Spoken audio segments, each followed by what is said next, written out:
Master this, and you will never be angry or bothered. Not because life will become gentle, not because people will suddenly become wise, not because problems will disappear, but because something inside you will shift. And when that shifts, everything else loses its power to disturb you. Most people believe anger comes from what happens, from disrespect, from injustice, from being ignored, from being misunderstood, from losing control, from things not going the way they planned. But anger does not come from events. It comes from resistance. It comes from the moment your mind says, "This should not be happening." That single sentence, often unconscious, is the root of almost every form of emotional suffering. You are not angry because someone spoke badly to you. You are angry because reality did not match the picture in your head. You are not bothered because plans changed. You are bothered because you were attached to how things were supposed to go. You are not hurt because someone disappointed you. You are hurt because you handed them the responsibility for your inner state. From the time you were a child, you were trained to believe that your emotions are caused by the outside world. If people are kind, you feel good. If people are rude, you feel bad. If life is smooth, you feel peaceful. If life is hard, you feel angry. This sounds logical. It feels true, but it is the most dangerous illusion you can live inside. Because the moment you believe your peace depends on conditions, you become a hostage to everything you cannot control. Other people's moods, their opinions, their behavior, traffic, money, weather, delays, mistakes, politics, technology, noise, silence, success, failure, all of it. You place your nervous system in the hands of chaos. And chaos is not gentle. So you live in a constant state of defense, tense, reactive, guarded, scanning for threats, ready to be offended, ready to be disrespected, ready to be disappointed, ready to be angry, not because you are weak, but because you were never taught the skill that makes anger unnecessary. That skill is not suppression. It is not pretending to be calm. It is not forcing positivity. It is not becoming cold or detached. It is mastery of your inner boundary. The ability to experience reality without needing it to obey your preferences in order for you to remain peaceful. This does not mean you stop caring. It means you stop bleeding internally every time the world fails to cooperate. There is a massive difference. Most people confuse calmness with passivity, but true calm is not passive. It is unshakable. Think about the ocean. Storms rage on the surface. Waves crash violently, but deep below there is stillness. The water does not panic. It does not argue with the storm. It does not resist the wind. It simply remains what it is. Depth. You were never taught to live from depth. You were taught to live from the surface, from reactions, from stories, from ego, from the fragile identity that needs constant validation to feel safe, so every word becomes a threat.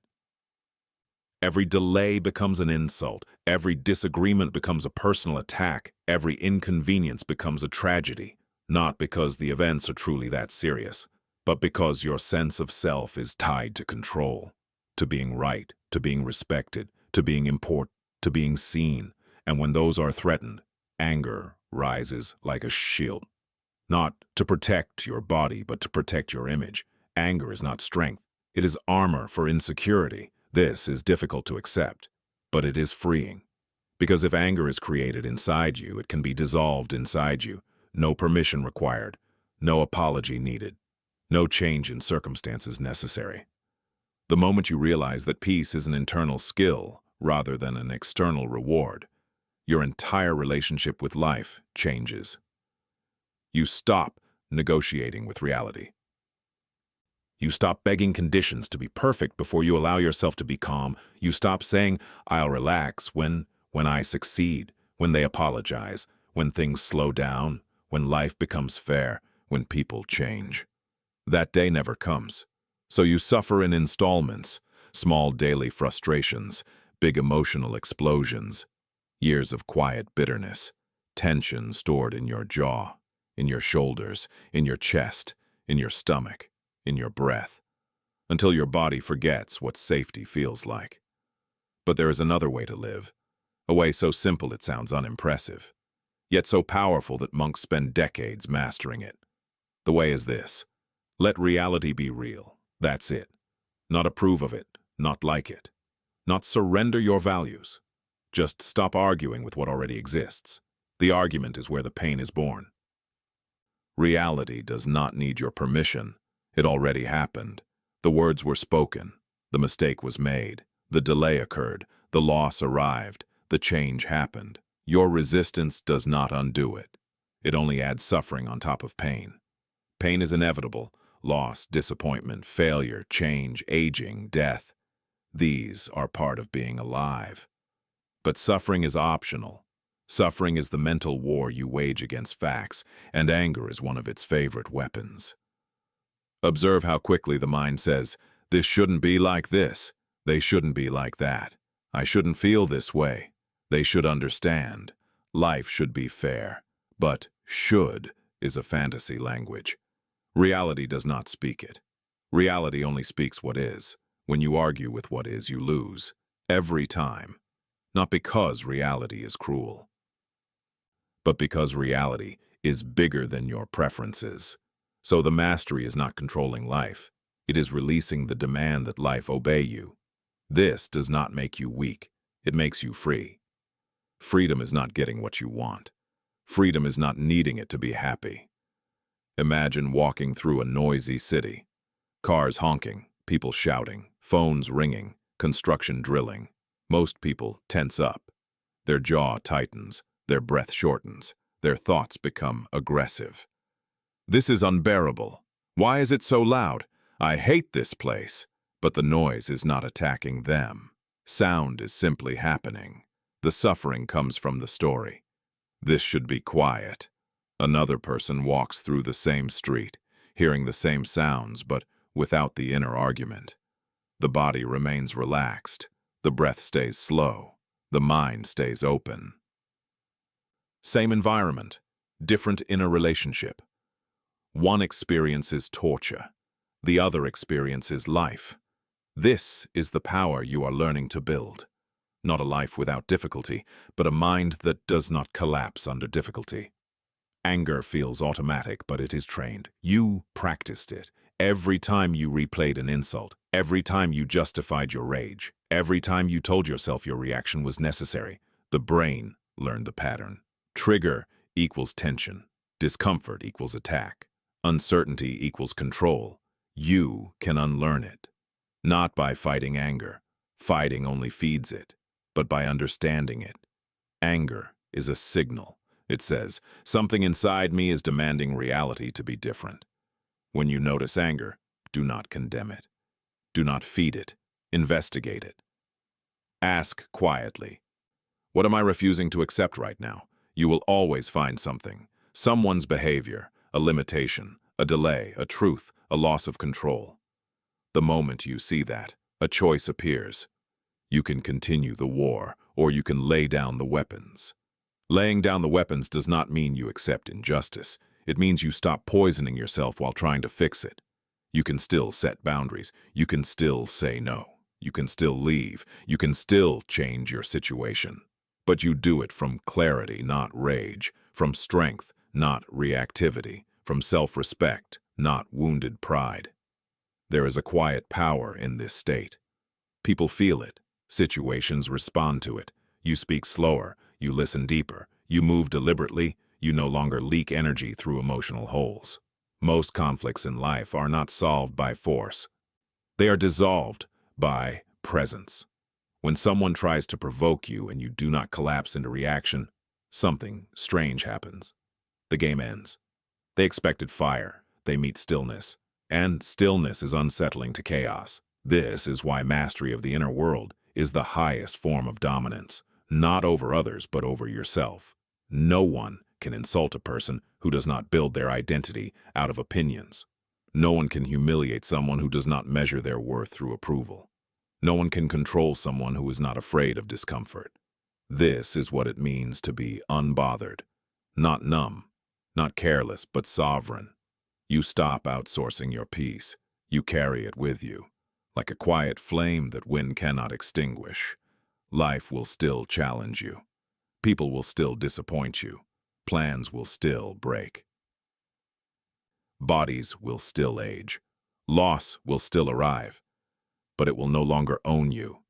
You will feel emotions, but they will move through you, not live inside you. You will experience anger, but it will be brief, informative, and clean, not sticky, destructive, and addictive. You will experience sadness, but it will soften you, not collapse you. You will experience fear, but it will sharpen you, not paralyze you. You will become someone who can stand in the middle of chaos and remain internally quiet. Not because you are special, but because you practice the only skill that actually matters, letting reality be real. Letting go of the fantasy that life must obey your preferences for you to be okay. Letting go of the belief that your worth is fragile. Letting go of the habit of resisting what already exists. This is the mastery. And once it settles into your nervous system, anger loses its home, bother loses its grip, and peace stops being something you chase. It becomes what you are. Once you reach this understanding, the next step is integration. Knowledge alone does not free you. Real freedom lives in practice. Your nervous system must learn this new way of being, or old habits will pull you back. You must practice seeing reality as it is, not as you wish it to be. Every single day, in every small moment. Start with small irritations, the car that cuts in front of you, the person who is late, the email that brings frustration. These are your training ground. They are the weights you lift to strengthen inner stability. Notice your reaction. Notice the tension rising in your chest, the clenching in your jaw, the rapid thoughts. Then pause, breathe, and silently remind yourself, this is happening, this is real, it does not control me. Repeat this until the reflex to explode diminishes. Then expand the practice. Observe your inner responses to bigger disappointments. The critique you receive at work, a misunderstanding with a friend, a plan that fails. The initial surge of anger will still appear. It is natural. Do not fight it. Acknowledge it. Label it. Say to yourself, this is anger. It is just a signal of resistance. Then allow it to move. Breathe through it. Let it pass. Do not store it in your body. Do not replay it in your mind. Notice the difference between reacting and responding. One drains, one preserves energy. The more you practice, the wider the gap between stimulus and response becomes. This gap is your sanctuary, your inner freedom. You will also notice that certain triggers are persistent, old stories embedded deep in your psyche, family patterns, social conditioning, cultural expectations. These are stubborn because they carry years of rehearsal. Meet them with curiosity, not judgment. Ask yourself, why does this still bother me? Often the answer is hidden. Fear of rejection, fear of insignificance, fear of losing control. When you bring light to these shadows, they shrink. Awareness is a natural dissolver of emotional charge.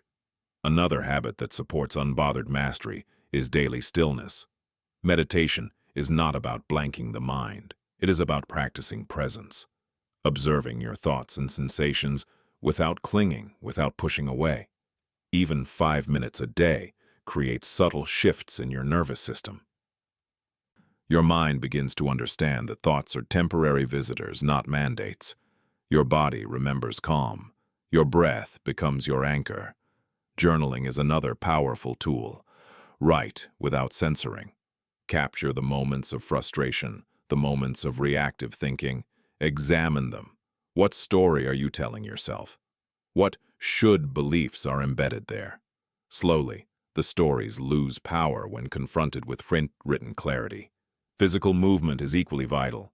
Tension lives in the body. Exercise, yoga, breath work, or even simple stretching releases trapped energy. Anger that is unexpressed physically becomes anger that is internalized emotionally. Release it, and you reclaim space inside yourself. Another pillar is selective attention. You cannot control the world, but you can control where you place your focus. Do not feed negativity. Do not rehearse the drama in your mind. Notice when you are spinning in stories of blame or resentment and gently redirect attention to what is constructive, useful, or neutral. Over time, your mind will naturally seek clarity rather than chaos. You will also learn to reframe events quickly. Reframing does not mean lying to yourself. It means seeing multiple dimensions of a situation. Someone is rude. Perhaps they are in pain. You miss a deadline. Perhaps this teaches resilience or prioritization. Life is never one-sided, and the more angles you can see without needing reality to conform to your desire, the more unshakable you become. Importantly, develop a relationship with discomfort. Peace is not the absence of difficulty. It is presence within it. Do not run from unease. Sit with it, observe it. Learn its patterns. Fear, irritation, disappointment. These are all temporary. When you stop resisting them, you stop feeding them. Compassion also becomes central. Not flattery, not appeasement, but clear compassion. Recognize that others are often lost in their own inner storms. This reduces personalization of attacks. Their chaos is theirs, not yours. You learn to respond with wisdom rather than reaction. Sleep and rest are the unseen foundations. Anger and reactivity thrive on fatigue. A tired mind is a weak mind. Prioritize restorative rest. Your nervous system repairs itself. Your clarity increases. Your threshold for disturbance rises. Gratitude is another subtle but powerful stabilizer. Regularly notice what is functioning in your life, not in a forced way but in honest awareness. Gratitude is a gentle anchor. It prevents your mind from being hijacked by minor grievances. Finally, repetition is the key. There is no shortcut. You will fail again and again. You will react when you said you wouldn't. You will feel bothered when you thought you were free. This is part of the process. Observe the failure. Do not punish yourself. Breathe, reset, keep practicing. The nervous system gradually rewires. You slowly inhabit a new baseline, unshakable, aware, compassionate, present. Life still brings challenges, but you move through them like water flows around rocks. You feel, but you do not cling. You act, but you do not overreact. You protect, but you do not overextend. Over time, people notice. You become the person others unconsciously trust. Your presence itself diffuses tension. Your decisions are cleaner. Your relationships deepen because you are not reactive energy. You are conscious energy, and eventually, a quiet miracle happens. Anger, irritation, frustration, they lose their grip. They show up less frequently. They no longer determine your state. You begin to realize that for decades you carried unnecessary weight. Now with practice, your internal space expands. Your life feels bigger, calmer, freer, and this freedom is permanent. Not because the world has changed, but because you have. You are no longer a reactive wave. You are the deep ocean, unmoved by storms yet full of life. This is mastery. This is sovereignty. This is what it means to be unbothered. And the final truth is simple.